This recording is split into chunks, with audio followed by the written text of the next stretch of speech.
Good evening. Excellent. Welcome to Planet Word, y'all. My name is Britt Oates. I'm the manager of public programs. And on behalf of myself and the entire Planet Word crew, we're so excited to welcome you all to tonight's programming event. This is the Shout Mouse Press book launch and celebration of Right Before Us Like a Flame. Please join me in welcoming Shout Mouse Press. Youth by Langston Hughes. We have tomorrow. Bright before us. Like a flame. Yesterday, a night gone thing. A sundown name. And dawn today. Broad arch above the road we came. We march. Hello, everybody. How are y'all feeling tonight? That was like kind of meh. How are you actually feeling tonight? Okay. We'll work on it.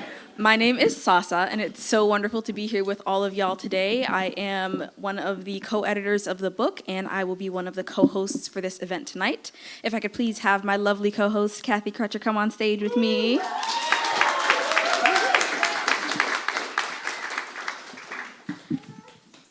Hello, friend.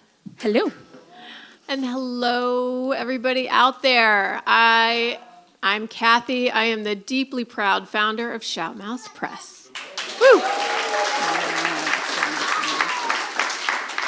I see so many of our Shout Mouse family from the past 10 years here. Thank you. I also see a bunch of new faces, so welcome. We are super happy to have you here. As you may know, we coach young people to write and publish diverse and inclusive books. Sasa is one of our authors. As she just said, she was also my co-editor of this anthology tonight.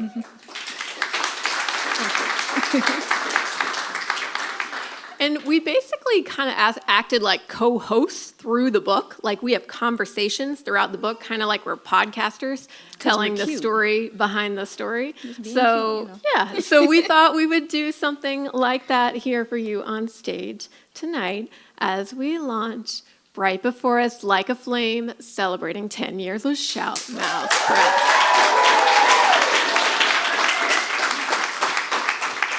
Okay, I'm the type of host who I get energy from the audience and then I feed it back and then we have this cycle going on. So can we all do just a deep breath together? Okay, later on I'm gonna ask y'all how y'all feeling and I need a lot, okay? So I can give a lot back. Before we get into all of the host of things we have planned for y'all tonight, we're gonna begin with a land acknowledgement as we always do. We remember and honor that we are broadcasting from the unceded home of the Piscataway and near the homes of the Powhatan, Pamunkey, Chickahominy, and Monacan and other Native nations. We remember that this nation is made from looted land and constructed with looted labor. We remember that Black people have built this imperial capital and that Black people are still leading struggles for liberation to this very day. Thank you. Shout Mouse, we always start these events with a land acknowledgement because it really helps to contextualize the work that we're doing in our books in this space together. So thank you all for doing that with us. Can I hear how you're feeling now?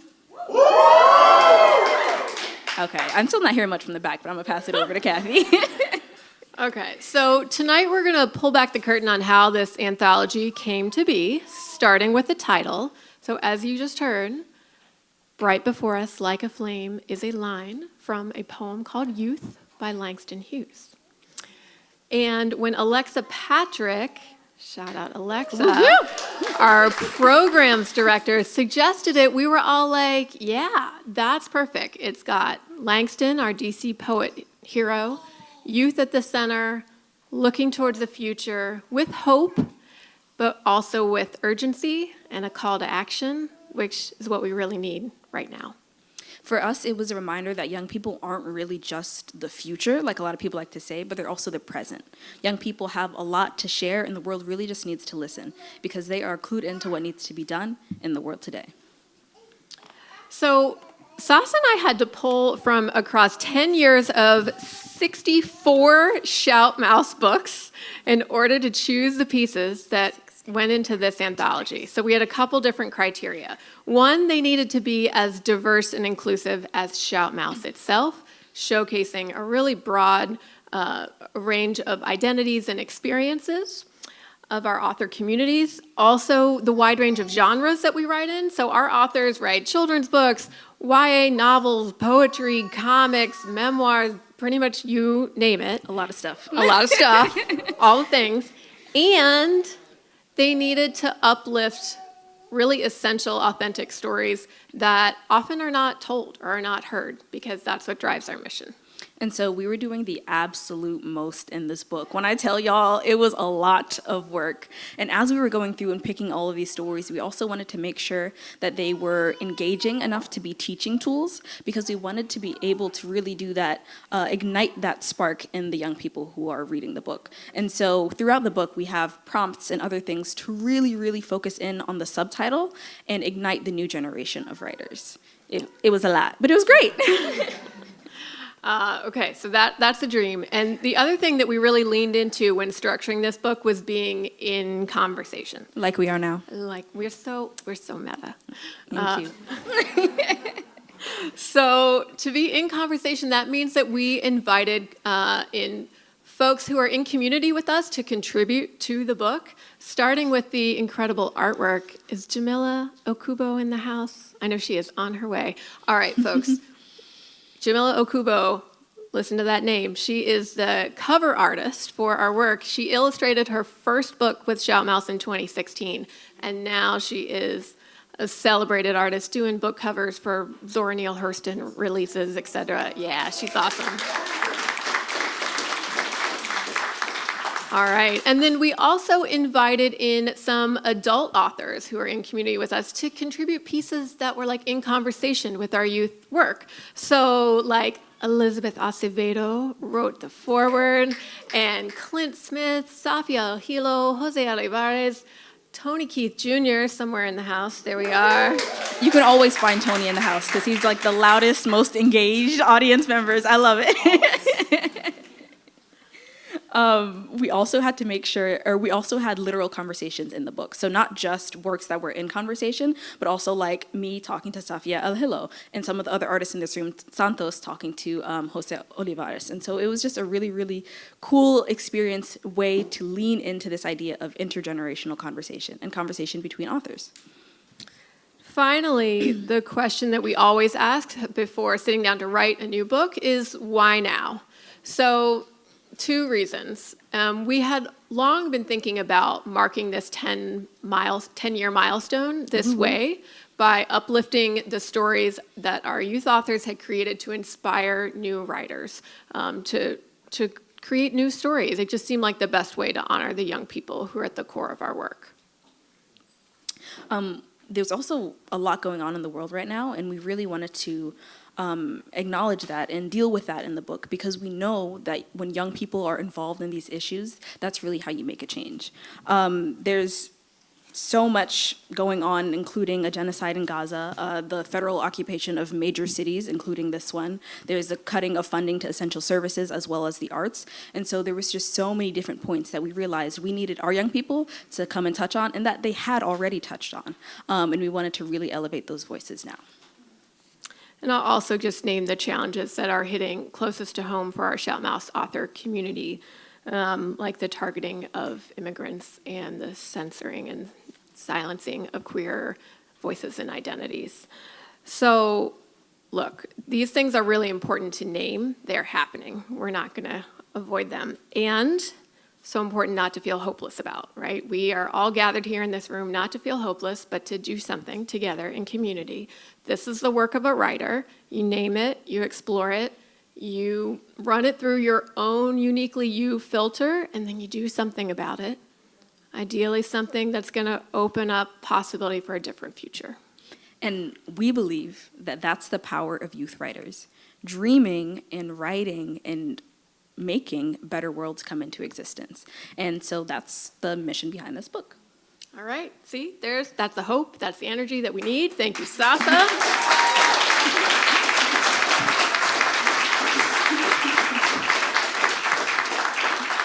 All right, and thank you all for being here. So what can you expect tonight? Lots of stuff. Lots of stuff. So next, you are going to hear from a number of the youth authors whose work is featured in this book. They'll be reading excerpts. Woo, woo. All right, after that, you're going to hear some of those authors will be in conversation with our special guest, Jason Reynolds, in the house. And after that, we're going to celebrate. We'll celebrate the authors, celebrate each other. We've got a reception out in the lobby. You can get books signed, photos. There's snacks and drinks. All All the right? things. So, you guys ready? Yeah. All right, all right. We are so excited to be here with you tonight, so let's get started. Yeah. Cool. Okay, I get to introduce our first author. We're bringing up. This is an author who's near and dear to my heart in many ways. This is Carl Brown. So,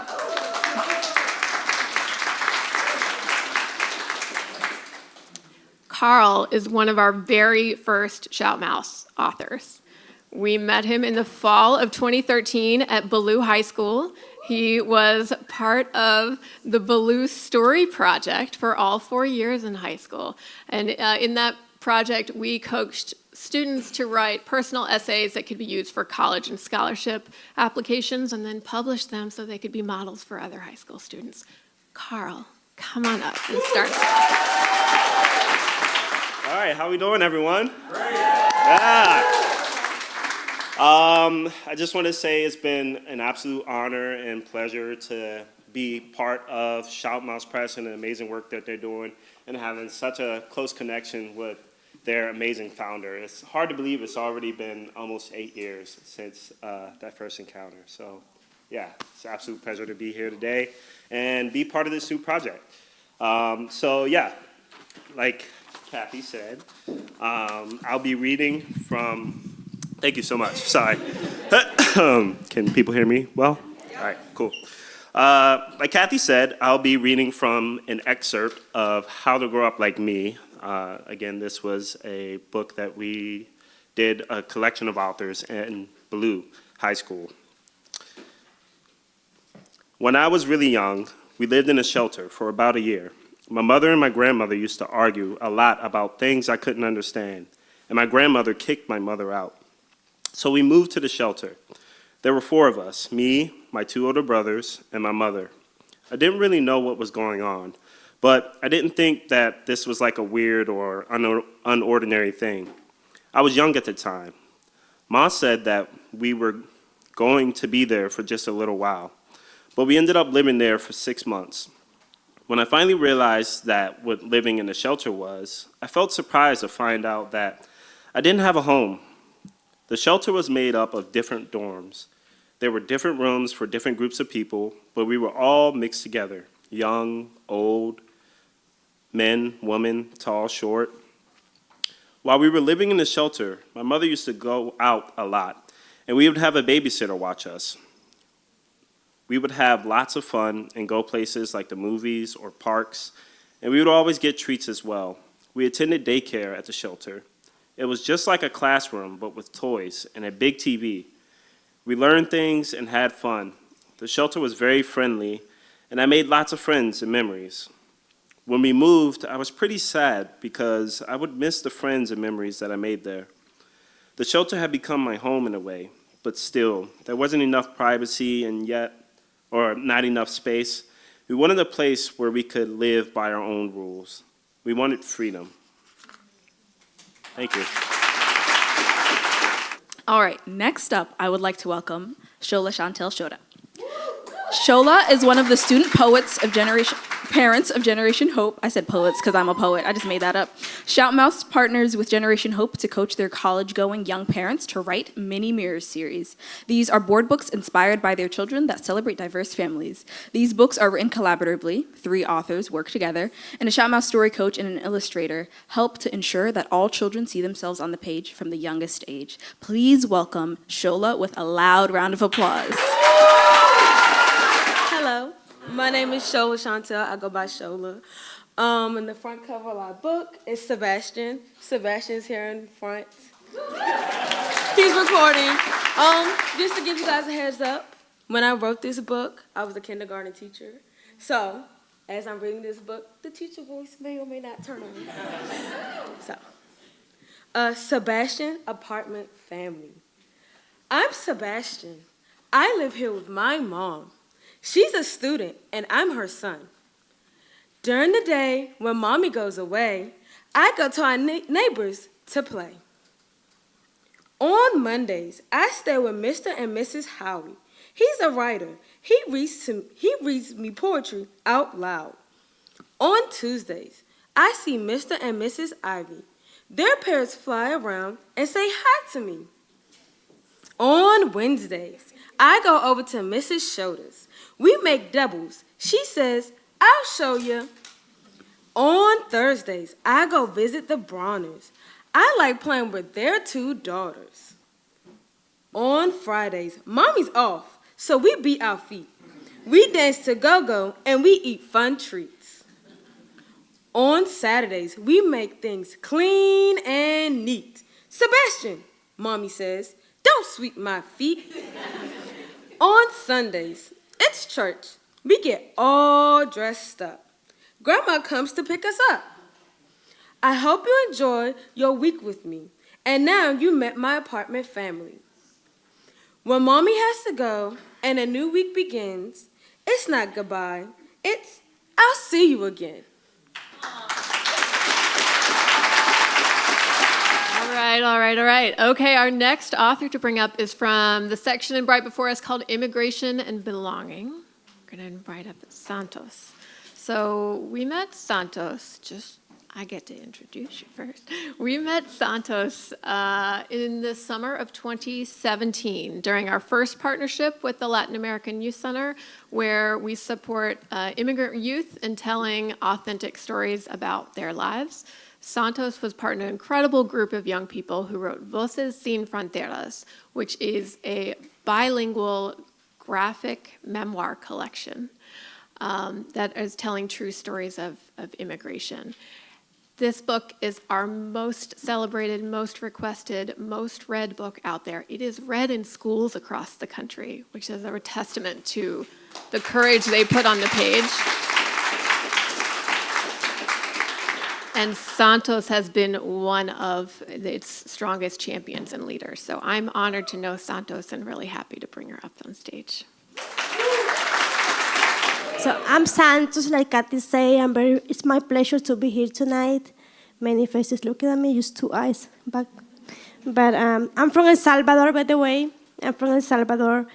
And my story is called I Cross Barriers to Change Myself. It's under the name of Armenia. I drew a comic and I wrote an essay. So right now I'm going to talk a little bit about part of my essay. When I made the decision to come to the United States, I knew I was leaving my family, but it was the only choice that I had. Everything about the journey to come to the United States, I knew I was leaving them, but that was my only choice. Everything about the journey was hard, especially the desert. I walked for 3 nights and 2 days with no shoes, only socks. I had a small bottle of water, but it was not enough. It was small and it was shared with other people. Some days I cannot believe I ever made it, but here I am. I think it is important to tell my story because it can be a motivation for other young people. For example, if I have gone through all of this and I still continue, whatever problem they are facing, now they have my experience as an example. And they can think, I can do it as well. Also, I want people to understand that we are here fighting for our dreams, for opportunities. We are not criminals. We are here fighting for education. And if we are educated, this country is going to be better. Finally, I want people to know that being an immigrant, it doesn't make you any less strong. It is the opposite. It made me change into a better person, to think more about myself. In reality, I'm here fighting for my dreams. Thank you. So I host an open mic, and we have a rule where when we call somebody up, we clap them until they're standing in front of the mic. So I need y'all to do that with me, okay? We clap them all the way up. We don't stop, all right? What's the name of your open mic? My open mic is called If All the Trees Were Pens, and it's on the first and third Friday of every month at 6 p.m. at the American Poetry Museum, so not too far from here. All right. Our next author is Joy Ugu. Joy is also a part of the collaboration with LAYC. Joy is an author from Chatham House Press's Beyond Borders children's book series. This is a series in bilingual illustrated books by immigrant youth, centering the stories of immigrant families. Joy started writing with SMP in 2021 and has been a much requested author talk speaker ever since. Please clap her all the way up. Thank you very much. Hi, everyone. As Sasha mentioned, my name is Joy. And I wrote this book at a very interesting time. It was around the COVID, like right after 2020 when the COVID craze was happening. And I think it was a chance for everyone to stay at home. And I remember like feeling very nostalgic at that time, going through like childhood books and like things that I used to enjoy when I was younger. And I just remembered how when I was younger, there weren't many novels with people that looked like me. So I just wanted to take the Shoutmouse opportunity to create a book that introduced people who look like me, who had culture similar to mine, or just came from a diverse culture. So I'll be reading an excerpt from my book, Joy Grace and the Dress Dilemma. My name is Joy Grace, and I'm a fashionista. I love pink and yellow and poofs and glitter. All of my friends know me for my bright, colorful dresses. Look at my signature twirl. This week at school, we have Culture Day. To celebrate, we all have to bring in something to represent our culture. My friend Pablo says, I'm bringing my mother's cantarito from Guatemala. My friend Lisa says, I'm bringing my uncle's bagpipe from Ireland. My friend Georgia is from the South. I'm bringing my grandmother's peach cobbler. What about you? I put my hands on my hips. I'm bringing a dress, of course. But what dress represents my culture? My mom is from Nigeria, my dad is from Ethiopia, I was born in Jamaica, and I've lived in America pretty much all my life. So how can I choose? So I'll just summarize a bit. She goes to 3 different family members for advice. Her Jamaican sister says, why don't you wear a quadrille dress, which is like a traditional dress worn at parades? Her Nigerian grandmother says, what about your beautiful aqua omuma from your uncle's wedding? And that means like that's a wedding garment that is typically worn during events like such as weddings. And her Ethiopian grandmother says, you should wear the tebeb I brought you from Ethiopia. And the tebeb is also another garment worn during special occasions like weddings and like religious occasions. So picking up the text again, when we sit down for dinner, I'm wearing my tebeb. How do I look, everyone? I do my signature twirl and put my hands on my hips. This is what I'm wearing for Culture Day. Don't wear that to dinner, my mom says. You're going to get it dirty. Neoche looks confused and upset. Mba, no. What about the dress I gave you? My sister whips her head towards me. What about my quadrille dress? Suddenly, everyone's talking at the same time. I shrink down and put my head on the table. Tears drop onto my dress. I don't want everyone to be sad, but I don't know what to wear. My mom puts her hands on my back. My dad says, you're the fashionista. You'll figure something out. All right, thank you, Joy. Rolling right along. Our next reader is from the section in Bright Before Us that is called Witness and Activism. We're going to hear from Tiaja. Now, I met Tiaja when she was like 12? Yeah, in 2015 through our partnership with Beacon House, where 10 girls came together on Friday afternoons for 2 years to write a collaborative novel called The Day Tejan Got Shot. I mean, talk about dedication and also ambition. This novel examines from 10 different perspectives what happens when a young Black boy is the victim of police violence. Tiaja. Hi, y'all. Okay, so like she said, I'm Tiaja. I'm going to give a little background on the book. So, can y'all hear me? Okay. So, when I was 12, I was in 6th grade, I believe. And it was the time where Black Lives Matter movement was happening. And it was a mix of, I believe, early high school and early middle school. And it was a bunch of us. I think everybody was females, actually. So it was kind of hard writing different perspectives because, like, I'm going to say what part I wrote. It was Ashley, who is the cop's daughter, and she was white. So it was kind of hard talking about it from, like, her perspective because obviously I'm a person of color, and I don't have no dad that's a cop, so, you know. But I just spoke on how I would feel in a situation, and I know I'm very close with my dad, and so is my character, so, yeah. We were all amazed. We couldn't believe what we just saw, especially me. My stomach was hurting now. This could not be true. The video was so blurry and fast, so I couldn't know for sure, but I had suspicions about who the cop was. He was bald. And the way he ran, I'd seen that run before. Even the voice at the end. Didn't it sound a bit like the same man who cheered for me on the basketball court and used to tell me stories at night? Could the cop who shot Tejan really be my dad? But why would he? I couldn't imagine him doing something like that. My dad would never shoot an innocent boy. But I did know he often patrolled in the area Tejan was in. And from what I saw in the video, I couldn't say it wasn't him. All I knew in that moment was that I couldn't tell my friends. They probably didn't even know that my father was a cop. Most people saw cops as a threat and didn't like them. So I didn't really tell anybody what he did. Sometimes it was hard to keep the secret because I wanted to tell my friends how much I missed him when he was at work and how I worried about him. But I knew they might tease me or stop hanging out. So I always thought that story would just have to wait, and especially now. I've been staring off into space, not really listening to the other girls acting all shocked. But then I heard Angel say, "What are you going to do with the video?"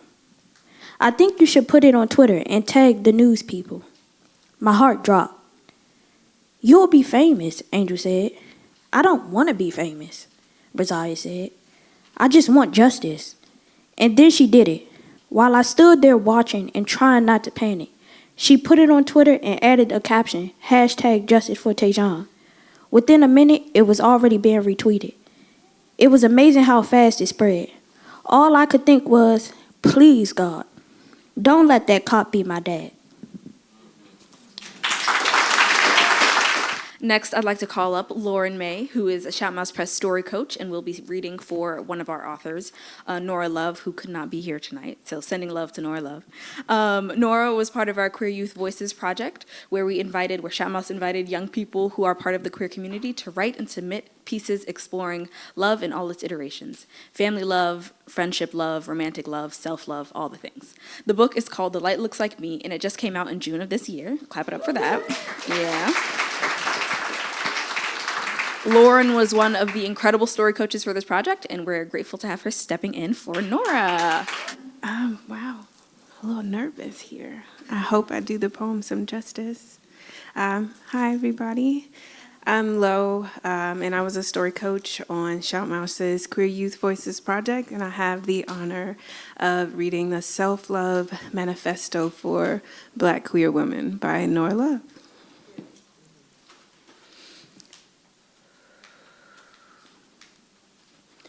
I am a butterfly breaking free from its cocoon, a turtle slowly emerging from its shell to show the world the softness I have to offer, a precious piece of platinum, a rare find that has endless value.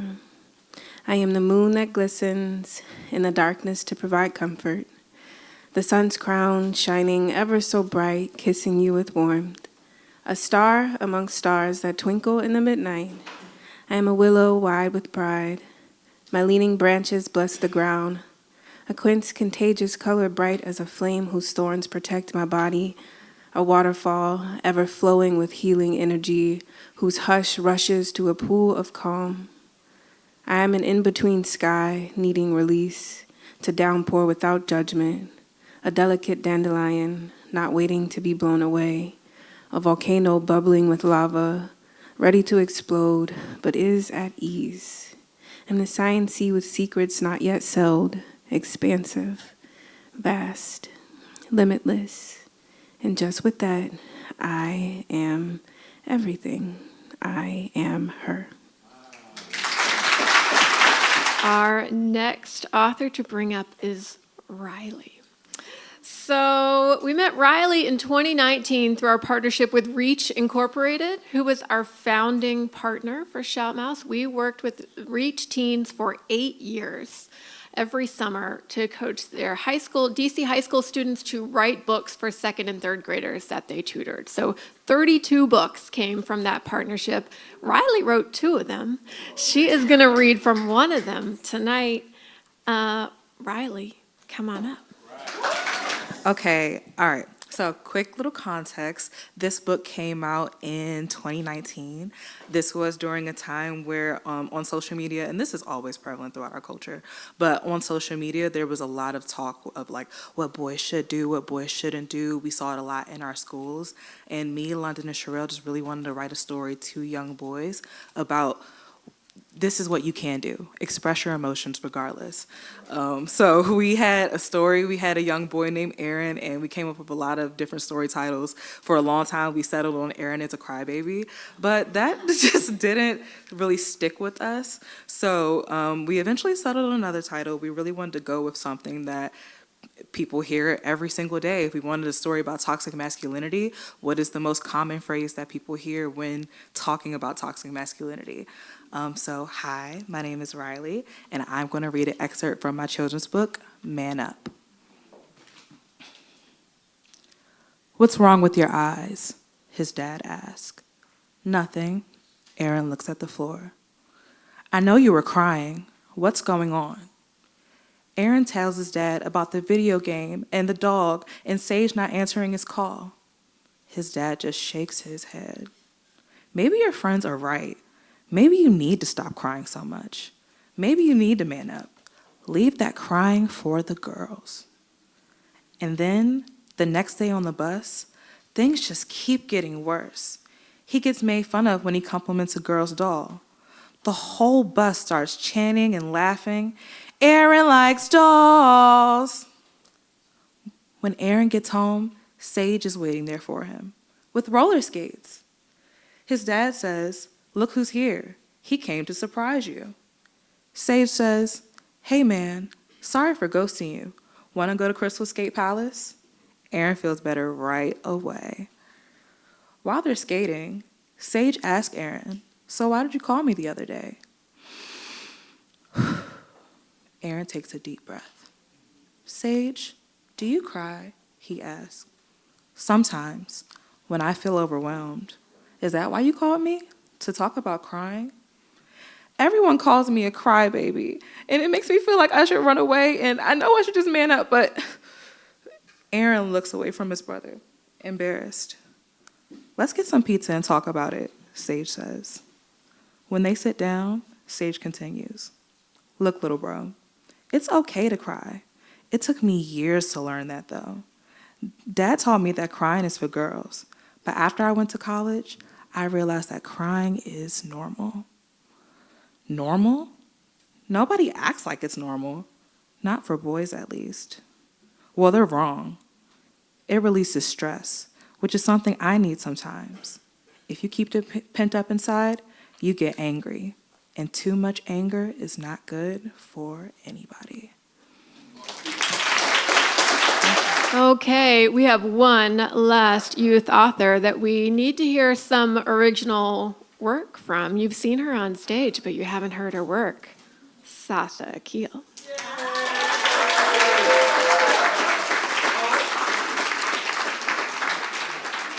So we met Sasha in 2018? Yes, 2018, through our partnership with the Next Wave Muslim Initiative. So in this project, we invited 10 young people who were all Muslim and American to write about the vast array of identities and experiences within that Muslim American community. Sasa, we just fell for her from the start. She was, a fierce and talented poet, and she has served as Shout Mouth's intern and author fellow, and as you know, co-editor of this anthology. Come on up, Sasa. I think the choice to show photos from like back in the day is wild. Because look at me. It's crazy. I don't know why I'm smiling like that. All right. I'm so happy to read for you all a poem that I wrote entitled Worksheet Number 1. This poem confuses people because they think they're supposed to fill it out.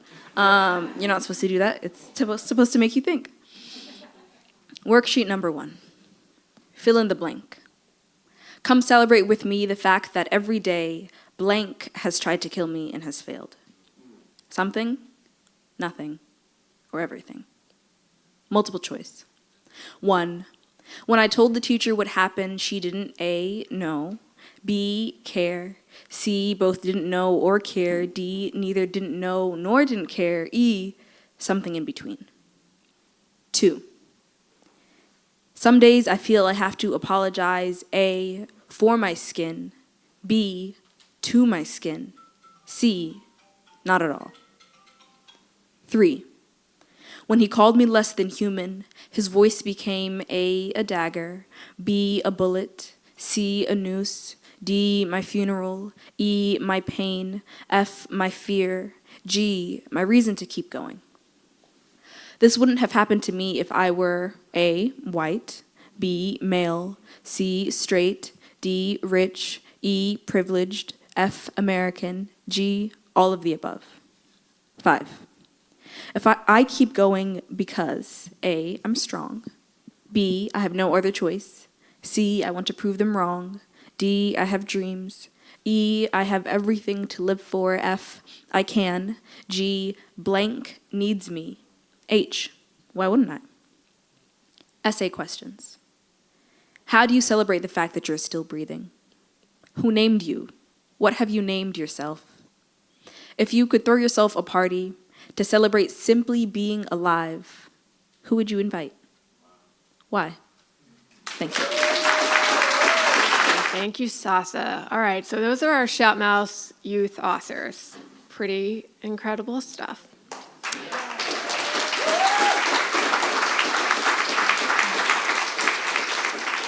We are now moving into the part of the program where a few of those youth authors will be in conversation with the one and only Jason Reynolds. Now, I have the honor of introducing Jason, and I have to say I went to an event of his last week where they read out the full bio with like all the awards and the accolades and the Genius Grants and the ambassadorships, and like, I just gotta tell you, it's getting awkward, Jason. Like, you gotta slow down a little bit. And so, you all know this, right? You know that Jason is a national treasure. You know that list of things. So I'd rather introduce him with something you might not know, which is how Jason came to join the Shout Mouth Megaphone Board.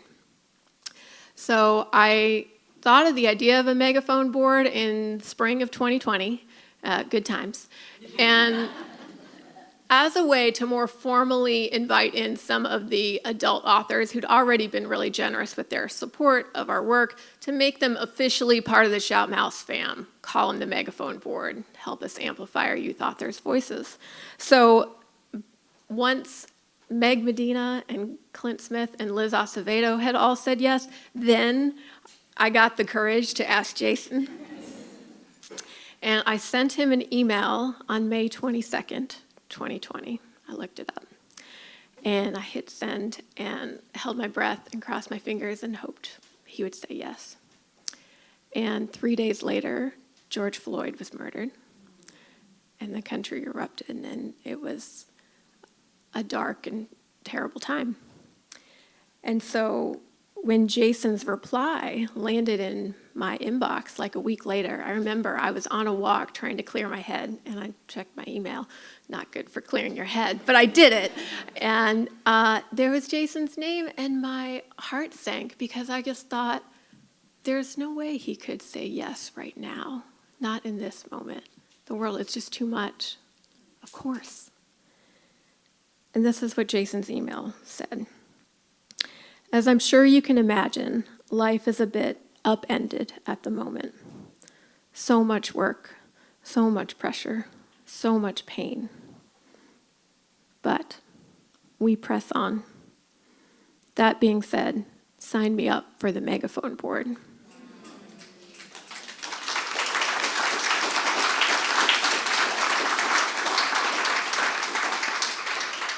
And to me, that is the only introduction Jason will ever need, is that he says yes and he shows up for young people again and again, even in, maybe especially in the hardest times.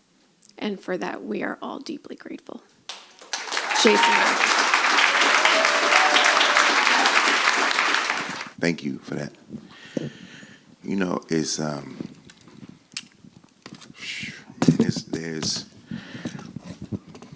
I think for so many of us, and I'm sure many of you will agree, and for those of you in the audience who do this work, you know, for some of us, this is, it's like salvific, you know? I think we come from different spaces and we go through what we go through. And for a lot of us, we're trying to find ways to write ourselves a buoy. You know what I mean? It's like, forgive me, I'm like,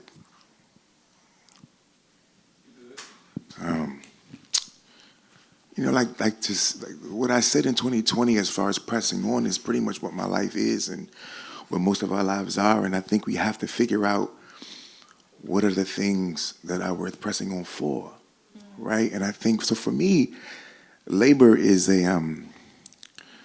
like one doesn't know how strong a back is if one never uses the back, right? And so labor becomes a salvific ordeal.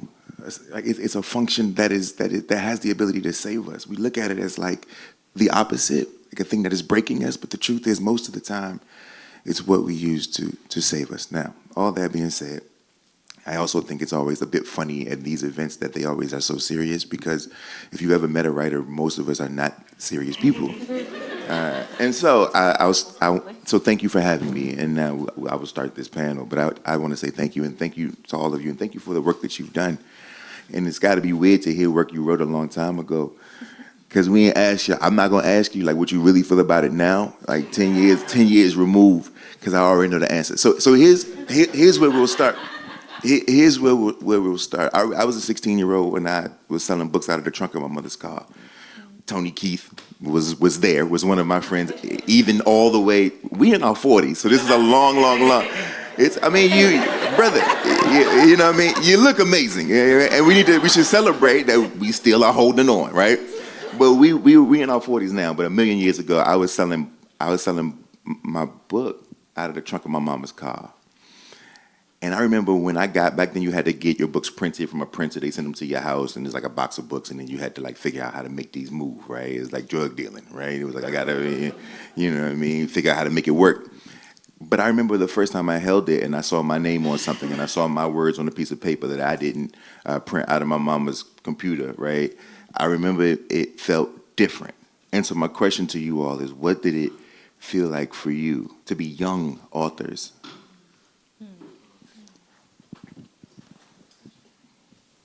I can start with it.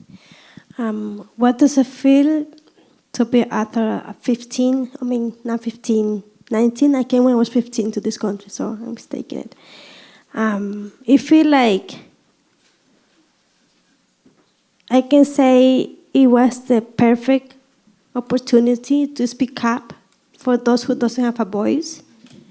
When we did Voces Sin Fronteras, it was presidential elections, the same what is going on right now. And when we did it, that was the perfect moment to share who youth are, especially on my audience, on my like Voces Sin Fronteras, what we did to show who immigrants are, the story behind immigrants. And I feel that being author of that age, I can say is a privilege, because not everyone have the opportunity to speak up. Two, they don't have the opportunity of the community to support them. What I did with Chat Magazine and other organization, And 3, the opportunity to represent thousands of immigrant youth, and like any youth or anyone who want to know about our stories. I just feel that was the perfect moment to share something that have been in the shadow for many years. And it doesn't matter what kind of a story we're sharing. What it matters is who you are and why you are doing it, the purpose of the books.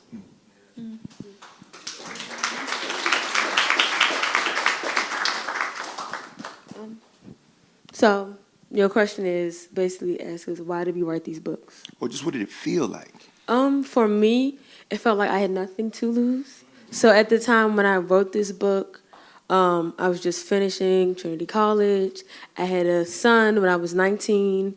So like I was in the middle of trying to figure out what was my next move, knowing that I was a teen parent, knowing that like, hey, I just graduated. What is the next step? So writing this book gave me this opportunity to tell my story, but tell it in a way that no one has ever heard it beforehand. Because when you think of a teen parent, you think of all those stereotypes that come along with it. Not being able to finish school, not able to do the things that people who are considered normal, who don't have a child when you're a teenager. So me writing this book made me remember that I have nothing to lose but everything to gain.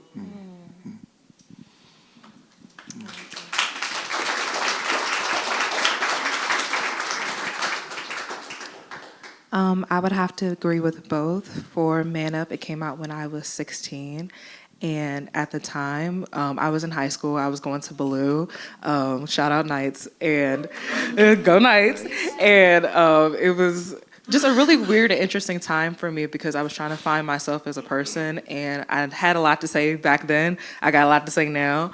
And it was a point in my life where I really wanted to like tell a story or like, especially in social justice. It was 2019, it was right, like, that's like my coming of age. Like, I have all these things that I want to say about gender, about sexuality, about race, about class, and I just wanted to tell a story, and Reach and Shout Mouse gave me that perfect opportunity.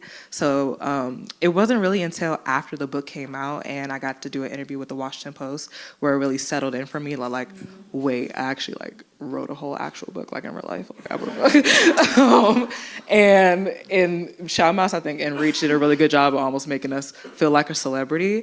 But I think the biggest thing was being able to take this story and share it, one, with, like, I'm in the education space, I'm a teacher, share it with all the people at my college, share it with, love teaching. It's hard, I had no idea. Shout out to Miss C, I'm sorry, she taught me at Ballou, love her down, and I had no idea that teaching was so hard.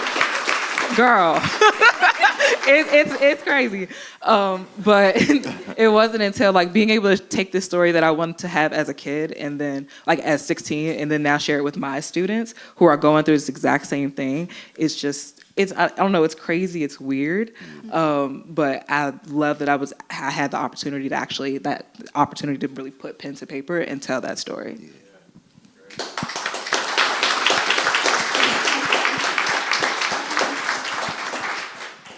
For me, I can just say I felt immense pride. I was proud of the work that I had put into the anthology. I was proud of the anthology overall. I was proud of my peers. It was cool because I got to write this book with a bunch of people that I grew up with, so it was like a really good experience. But I also felt like it was just the beginning, like strap on your boots, got a lot of work to do, like got to go climb this hill, you know. And I think both in the fact that, one, I was like, I want to be published more, you know, I want to be a writer, but also in that I think a lot about, and I think I put it somewhere in the book, I think a lot about my younger sister and like kind of making a kinder, more just, more understanding world for her. And so, yeah, we published the book and I was like, this is great and I'm so happy and I'm so proud of this. What's next? Word. I want to ask just a few individual questions. You know, first of all, my first question is going to be for you, Shola. First, let me say I was sitting with your son, and it's always so funny because, you know, everybody get on stage and use like all the things that I've done in my life, and so he came and sit next to me, and I was like, "What's up, no? What's up, bro? What's up?" Nothing. Just turned away. And I was like, word. And then you turned around and he was like, I need to go to the bathroom. I need you to take me. I'm like, yeah, you got it right. Like, the star is the star, right? Your mama's always the star. You know what I mean? Like, you definitely got it right. My question was about the story and about the book that you wrote. I'm always interested in these things. One, the story itself is a story about like village, right? And a story about how like that despite what people think, we actually do take care of our own, right? We have ecosystems that people don't quite understand, but that we know are there for us. There is infrastructure there for us, even if it is unconventional, right? But we do have infrastructure that we work within. And so my question to you is, and one, how important is collaboration in life, but also collaboration in the making of something like this? I think when people think of writers, they think that we all are like, it's all solitary. But the truth is that sometimes we are working with other people. So talk a bit about that kind of work, like the collaboration, and also just how important it is to collaborate in life. So for Sebastian's apartment family, it was two other writers. We were a part of Generation Hope. So Generation Hope is for teen parents. They gave us the space of the mental, the physical, and also the financial needs for us to finish school. So when we all came together to write this book, we knew we wanted to talk about our kids. We knew we wanted to incorporate how did we get to the point of being in college and finishing college. So we all thought about it like, hey, we all need a village to finish school. Whether that's your parents, your significant others, and things like that. But for me specifically, I realized that my family, our family in general, was the anchor that we needed. So to raise a child, it just doesn't take you and your partner. So for me, for example, it was just me. But as we were all reflecting and writing about, trying to figure out what we wanted to make this book about, we realized that your family doesn't always have to look about somebody who's closely related to you. And we thought about all these ideas of like how, like, hey, when you live in an apartment, you have all these people that you can also depend on. So like we were reflecting back on how like sometimes we may go to a next door neighbor when mom has to go to school or if my mom has to work late. So we try to anchor our story and making people realize that like your family is not only somebody that you're blood related to. And so, like, we were drawing from our personal experiences of how, like, I'm not this old. I promise you I'm not old. But, like, we was, like, in the old days, we used to be able to go, like, roam our apartment buildings to, like, visit different neighbors. And, like, they bring so much character to us, build characters in us, because we know that, A, we can trust them. But at the same time, we also realized that our parents didn't do it alone, and we're not doing it alone as well. So, yeah, Sebastian's sitting there now with his camera recording me, just like being like using that collaboration and also realizing that like I am not alone and that like I can't do this by myself. Yeah. So for me, for example, like going to school, coming home late, working, I wouldn't have been able to do that without my family. I wouldn't be able to go to work without my family. So like all those things kept coming back when we were trying to brainstorm that book. We wanted to build in that culture, that collaboration to make people really understand that like it's just not only me. Everybody else around me also deserved that credit in order to make sure that this happened. So it was really cool just to see how our book came together. My mom is in the crowd, so like without her, I would not finish school. Without my mom, like right now I'm going through a PhD program. I work long hours. We work at KIP. If you know KIP has long hours for their teachers. Like you need that support system to help you get through whatever you need to. And that is so, it. Yeah. Shout out to Dad. Remind me, what's dope is, first of all, Sebastian also got skill. He was zooming in. It was a lot happening with the camera. I was sitting next to him like, oh, he on it. You know what I mean? But I celebrate you and I celebrate that and celebrate your family and I think it's just a thing that I think we should talk more about. You know what I mean? Like we be all right. You know, and don't never trust nobody who said that they made it on their own. Because that's a lie. That person's a liar, right? You know what I mean? Don't nobody just become. My next question is going to be for Santos, and it's a little bit of a different kind of question. I've spent a lot of time thinking about and working with first-generation Americans and newly arrived Americans and immigrants and people who are trying to suss out this very strange country. And a lot of it has to do with like language, right? What are we going to do with language, right? And so can you talk, and I think literacy in America, though we all know that literacy is down, I also think that literacy, the way that we think about literacy is limited. Right? It's a limited view of what literacy is.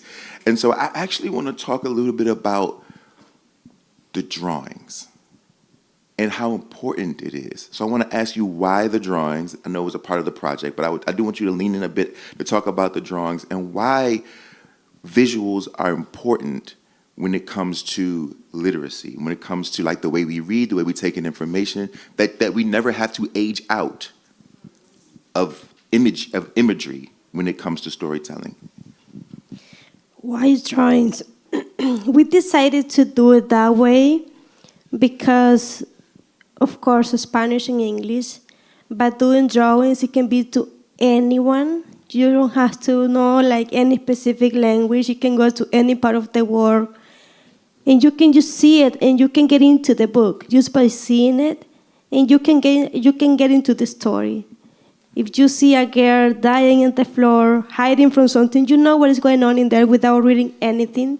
So I can say that is like another language, without matter if you speak English, Spanish, Korean, or any language that you speak.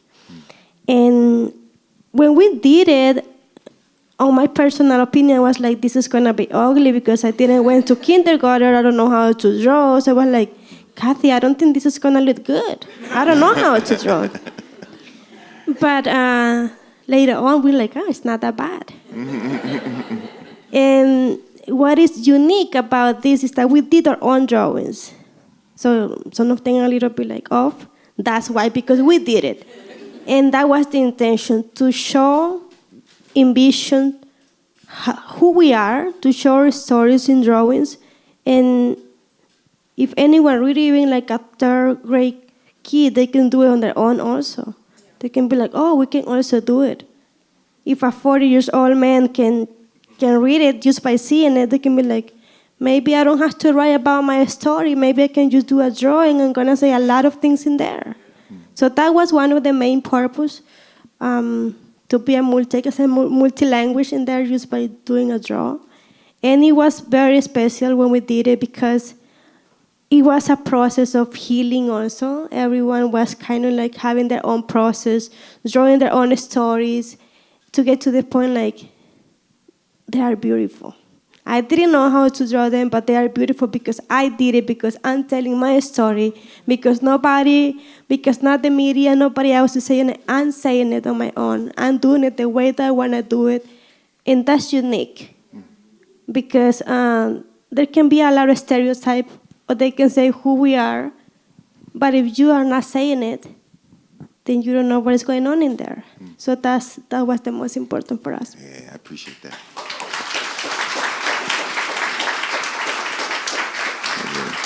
For all you parents in the room, all of it counts, right? The comic books and the graphic novels and the storytelling video games, they count.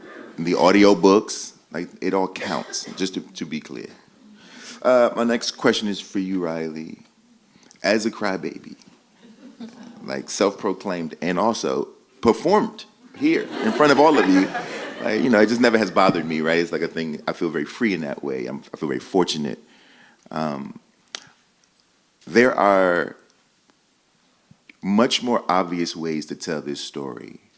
Usually, this kind of narrative involves violence, specifically as it pertains to boys. There's always it's always sort of like a, when I was growing up, you had your, like, if you fall down and you hurt yourself, get up, shake it off, don't cry. You also had like, if somebody put their hands on you, right? You're less if you decide anything other than violence. In your story, he's just sensitive. which is a powerful thing to see as someone who was the sensitive boy, right? He's just a sensitive kid. Like, he just is full, right? Some of us are that way, right? And do you know what I mean when I mean full? Some of us are that way. And so can you speak a bit about that, but also about storytelling as the empathy machine, right? Books as the empathy machine. Like, because what happens in a story like this is the little me's of the world, the kids who grew up, who become artists because they're full, right? They get to be humanized and normalized in a particular way. Even seeing like Big Homie come with an amputated leg, somebody who has experienced something painful, right? And for him to be the one to say like, yo, like, nah, like we all get to be human, and this is a human function. So can you just talk a bit about the humanity that, and the choice that's a choice, and the choice that you made? Absolutely, and thank you so much for that question. While here listening to it, it honestly made me think of your book, Long Way Down, when you talked about that cycle of violence. Yeah. And that's honestly a lot of at the time, I can't say that was the inspiration, but as like, that was pretty much like the move behind it, because at 16, that was what we were experiencing, where we had friends that were dying, where we had boys that were actively, like they were fighting. Like we were in high school. Like it was not like a lot of people say like BBB. Like we know how it get down in Ward 8, but it starts when you're young. And so to your point of wanting to have a story where for those boys, those self-proclaimed crybabies, those boys that are just sensitive, which is nothing to be wrong with, here's a story for you, letting you know that it is okay, so we can have some type of tools that, so you don't get to that point where you're expressing your anger in a violent manner. Yeah. You're allowed to cry now, you're allowed to express yourself now, so when you get to high school, you already have a coping mechanism, so anger and violence is not the first choice that you go with. And that was really what the drive was behind it, because while we were having these conversations in our teenage circles, really the residual of the social media conversations that we're hearing from adults, the residual of the patriarchal conversations that we're hearing of what boys can and can't do, what girls can and can't do, all of that is trickling down to our young boys. Mm-hmm. And so they don't get the explanation behind why, they just get told to man up. So really the drive behind that story was giving them a platform of like, no, here, this is a story showing you like you can be who you want to be, you can cry, you can express yourself, there is no shame in that, there is nothing behind that, no ifs, ands, buts about it. You can express yourself because you are a person. Yeah. And I really love that you. It's fire. I thank you. I appreciate it. You know what I mean? I feel like every bully's origin story is that he was a crybaby. Yeah. Seriously. Like I think he was just a crybaby who wasn't given the freedom to do so. I see it now. You know, and we've all seen it play out. We all know it. You know, you go to the block and you talk to their old heads, and their old heads are like, "What? He was like a blah, blah, blah, blah." It's like, yeah, now he's a killer, right? It's like, and now we got to deal with him. You know what I mean? Look what you did, right? So I think I'm just joking, sort of. But you know, like I just think there's power in that, and a lot of us are trying to get free. You know what I mean? So I appreciate it. Now, can I ask you a nerdy question? Your question, because I was thinking about it, I was sitting there. So, in worksheet number 1, Sasa, when I was a young writer, the one thing that I loved, but that nobody else around me loved so much, was form. Because when I was a kid coming up, it was almost... it's as if like we looked at form as something that was like a part of a particular establishment that we weren't allowed into. Form was the thing that was meant to keep us out. We saw form as a barrier. We saw form as sort of like it was a gate there for us. So we thought, right? It's the way that so many of us came up. It was like, yo, this is a way for us to express ourselves boundless, right? Without form. But what I know of form, having learned it and gone through all the things, is that it actually creates space for you to be more creative, right? It gives you just enough of a barrier for you to like actually play way harder than you thought you could had you been given no barrier, right? So can you just talk a bit about, because in worksheet number 1, you've chosen a form, right? Or at least you've chosen a format, right? And within that form and format, you do some incredible things that are subtle and sophisticated. Can you just talk a bit about choices when it comes to that? I'm asking you a writing question just because because I think it's important that as we discuss like self-expression, that we also discuss the fact that they are writers. It's a craft, right? They're all exercising a particular craft. Can you talk a bit about choice and form in this particular piece? Yeah, I love a nerdy question, so thank you. It's actually really funny because as you were asking this question, I was thinking back to like what 15-year-old Sasa was thinking when she wrote this, and I don't know actually. I don't know what I was thinking. What I do know is that when I was 13 and I was like first getting into writing like poetry really really hard, I did this thing where I like went and researched all the forms that I could find, and then every day I sat down and I wrote to a different form. And I still have them all in my journal, and they were like bad poems. But what it did was it allowed me to explore and to really like find out what was possible, and then also like learn all of the technical ways that you can go about crafting a story.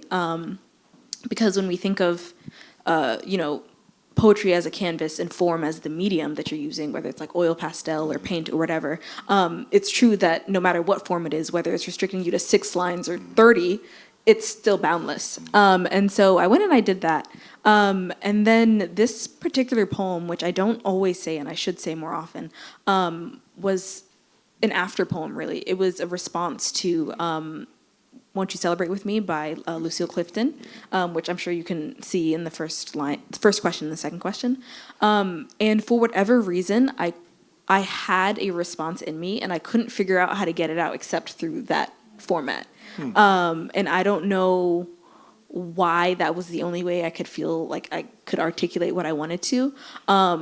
But it was, and I think as I was going through it, I began to think about stories and thoughts and questions that weren't even my own. And I started to, just branch out and really, really wonder. And so I think I came at the poem from a place of questioning and a place of wondering. And then I wrote the poem and it was full of questions. And then I finished the poem and I was like, is this a poem? And I really found validation for it because I was really uncertain about it. But as we were writing, our anthology, I kind of found validation for the poem that I had written, and that's why it lives as it does now. But I don't know, 15-year-old Salsa was like on something else. I don't know. She is. I feel like the best version of me was definitely like 15. I was getting busy. Like I was like, my brain was just like, I could do it. And you know how when you're 15, 16, you really be like, I'm a genius, right? It's like, in my mind, I'm like a genius, right? I want to make sure to make sure I'm keeping track of time because I'm not keeping track of time. So is someone going to tell me? I think you can do maybe one more. I'll do one more? Okay, perfect. So here's my last question before we open it up. I once heard somebody who clearly is not very intelligent, say that to write joy and love is to put white paint on a white wall. Do y'all get that reference? Do you understand what I'm saying? Basically, it's boring. It's nothing, right? Which is unfortunate, but I do think a lot of people adhere to it. I do think a lot of people feel that way, or at least they write that way. It's like I don't want to write anything that is not sort of wrestling with a complex idea, which doesn't have to be void of joy, by the way. But we always go that way. Is to somehow not write anything of worth. So my question to you all is, what brings you joy in this time?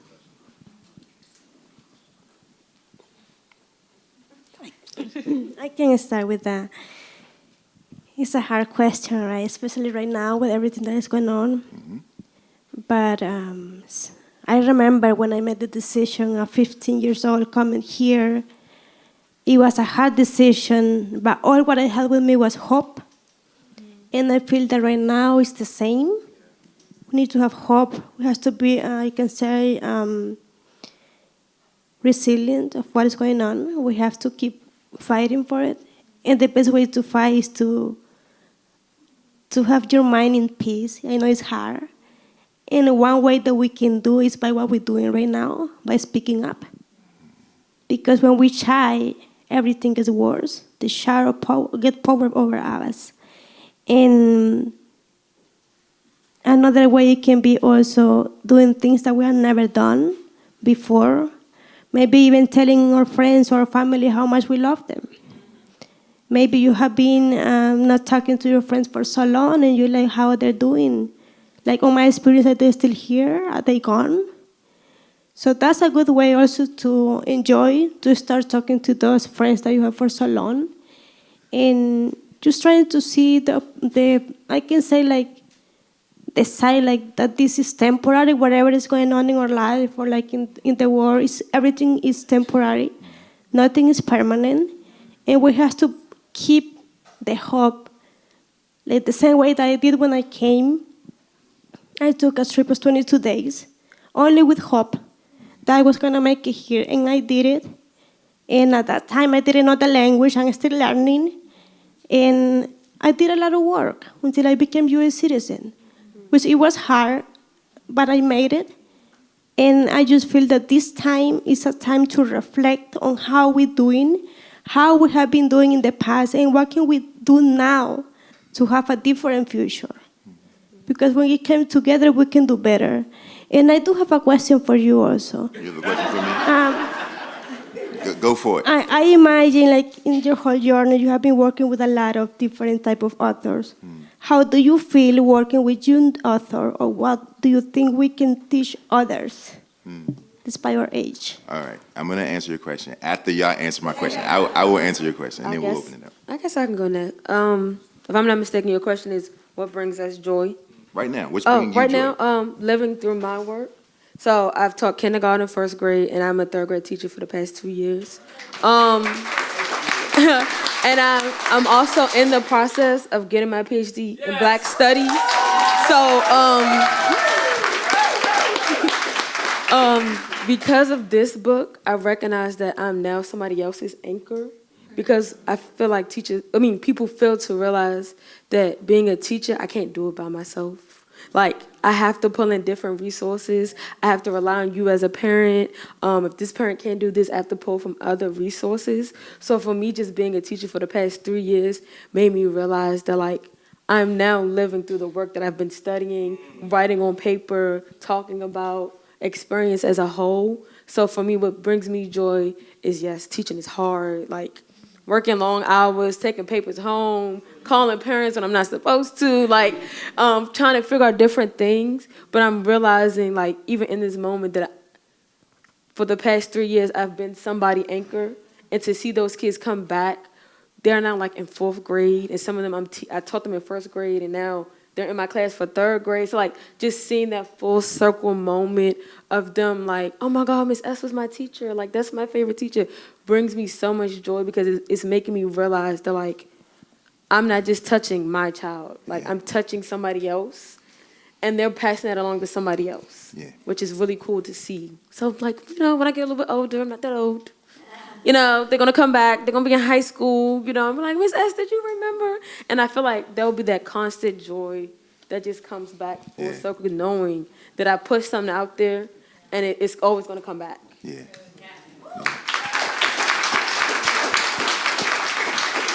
You don't even know how young you are, but you will. All right, and either of you? I can go. I would definitely like to echo on the teaching sentiments. This is my first official year teaching, but thank you.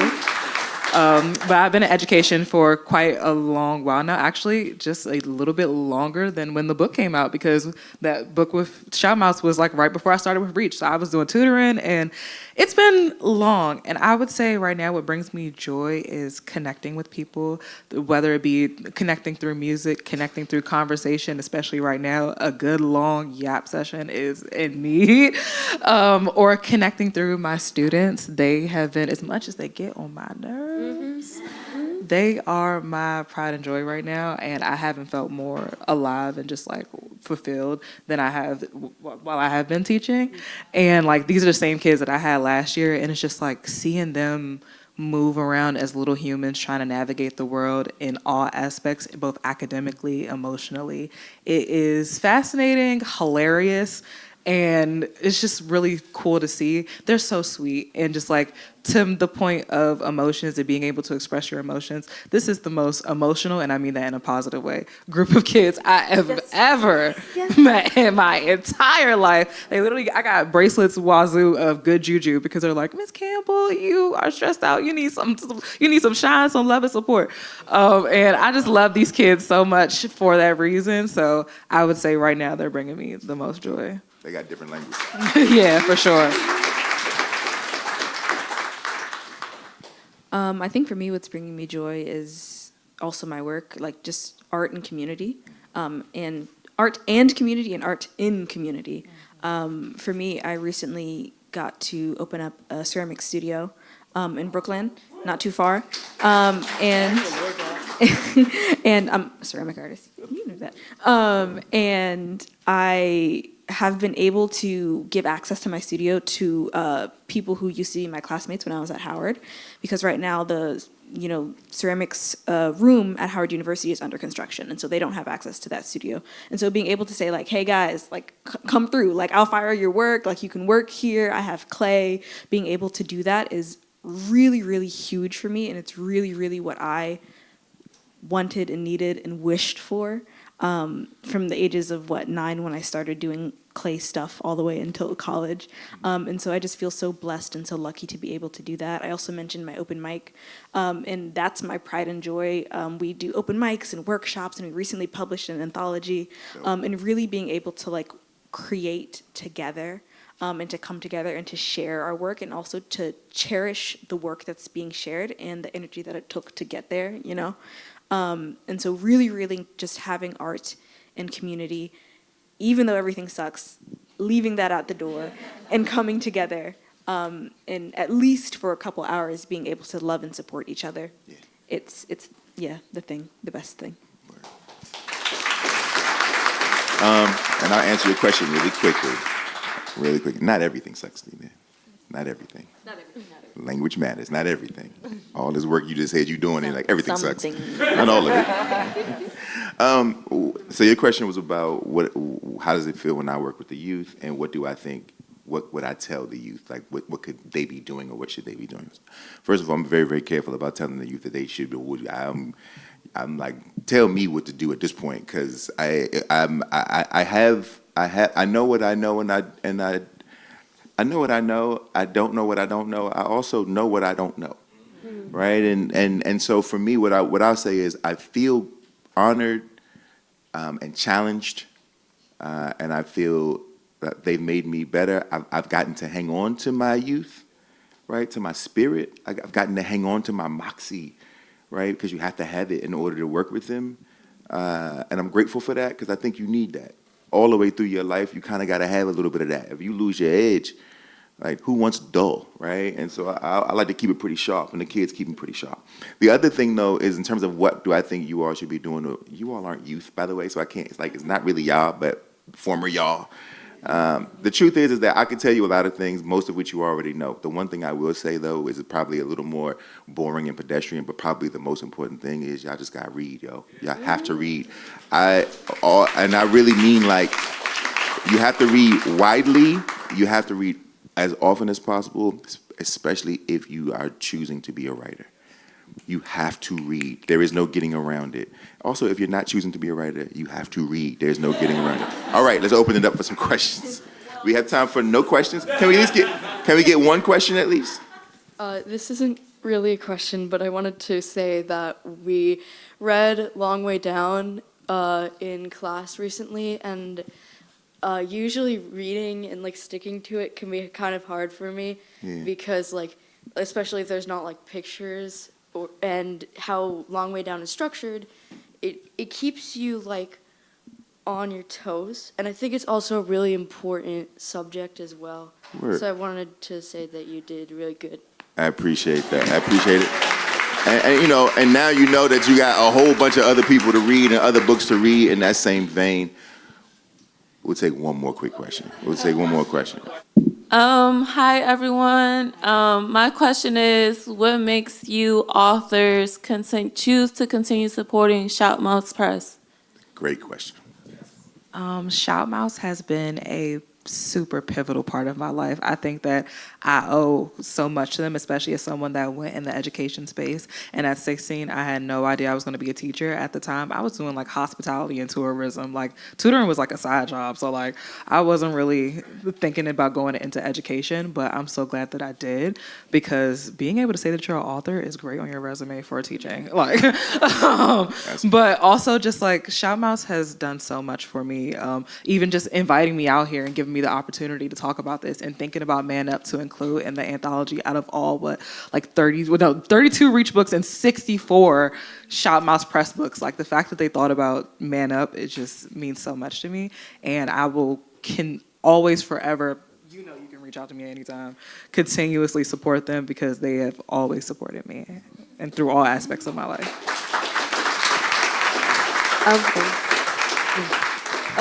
For me, their mission and what they stand for, I am a strong believer in teaching the whole person, social, emotionally, physically, mentally, and Shout Mouse Press gives you that platform to voice those things. So you can even see it here on the panel, the people on the right here in front with their stories, that each and every story has a different point of view.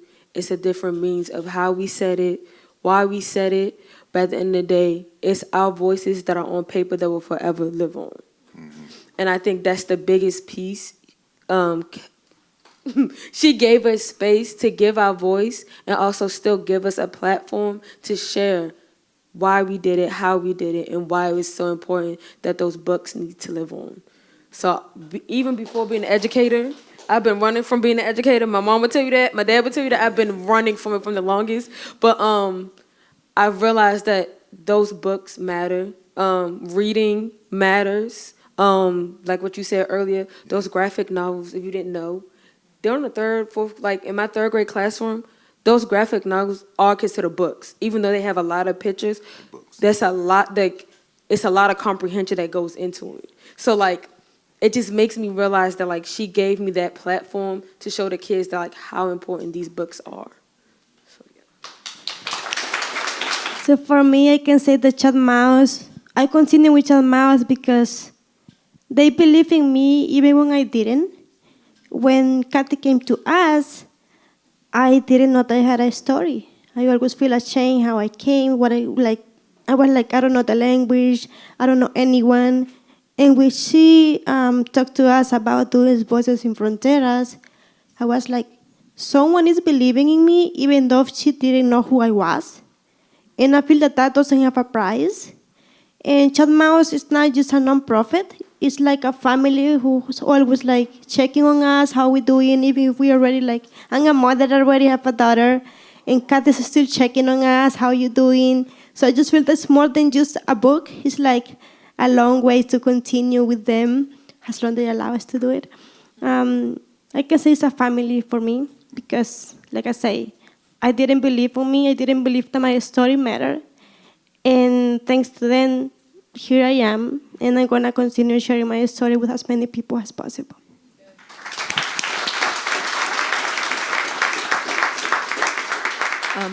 Real quick, I think I'll just echo what I'm hearing in all of our responses, which is that we don't support Shout Mouse. Shout Mouse supports us, and that's why we continue to show up, because we receive resources and support in this space that can be hard to find in other places.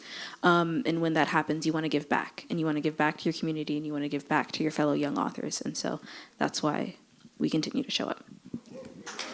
Well, I just want to say, happy 10 years. We appreciate you. Also, shout out to Alexa. Y'all know Alexa? Unsung. We got to shout out Alexa, too, because Alexa be out here getting it done. So shout out to you, Alexa, and thank you, Kathy. And are we done? Is it your turn? I swear we did not plant that final question. I promise. That was Litzy, who is one of Shout Mouse's very first authors who asked that question. There she is. Okay. I know, though, we had so much to say. I know we've run a little late. I know you all are hungry. So let's wrap it up. I've got a few quick things to do to wrap us up. Announcements and gratitude, right? All right, announcements. We are officially announcing the Bright Before Us writing contest. Huzzah! There we go. This is Shout Mouse's first writing contest ever, but you know that the tagline for this book is igniting a new generation of writers, so we're leaning into that. You can go to this website and find out all kinds of details. It's officially opening in a couple weeks, but you guys got the sneak peek. And any educators in the house? Do we have any teachers? All right, educators. Thanks to the DC Rotary Club, if they're here. Yay, all right, thank you, DC Rotary Club. The DC Rotary Club and some really generous donors in here. The first 10 teachers who schedule a Bright Before Us author talk will get a full classroom set of Bright Before Us books. And we'll do a writing workshop with your students and encourage them to be submitting their work, okay? So stay tuned and you can find out more there. Cool, now I'm at gratitude. I'm sort of overflowing with gratitude right now. So I'll try and keep it brief, but thank you to all of the Shout Mouse authors that are up here on stage and that are out here in the crowd tonight, first and foremost.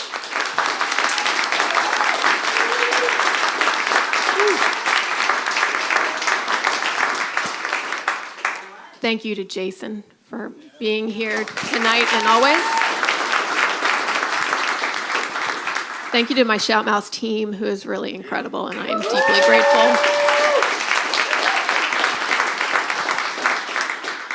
And to all of you all for being here. I will also reiterate our thanks for the amazing folks at Planet Word. This is a special place. They're a great team to work with, and just thank you for creating this space for us word nerds. We love it. We love you. Thank you. And a reminder, thanks to our sponsors at Artemis Ward, our friends and sponsors, as well as the DC Commission of Arts and Humanities that supports all our work. All right, DC Commission.